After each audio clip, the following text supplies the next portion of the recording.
Now, Sultana, I call you my sister, I call you my bitch, I call you like my best friend. What are you doing having a 4 a.m. conversation and you can't tell him directly, oh yeah, Jason's in my bed. And me and Jason are a thing. And Gigi is my friend. She can bring that in too.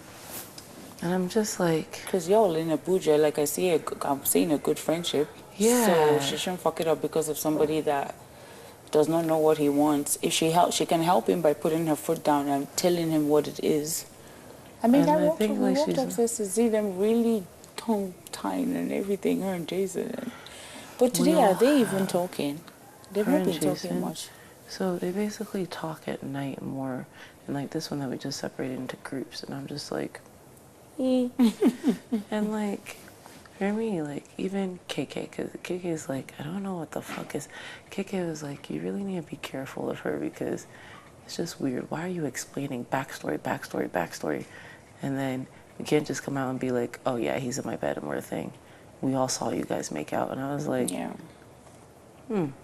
I wonder why. I don't know.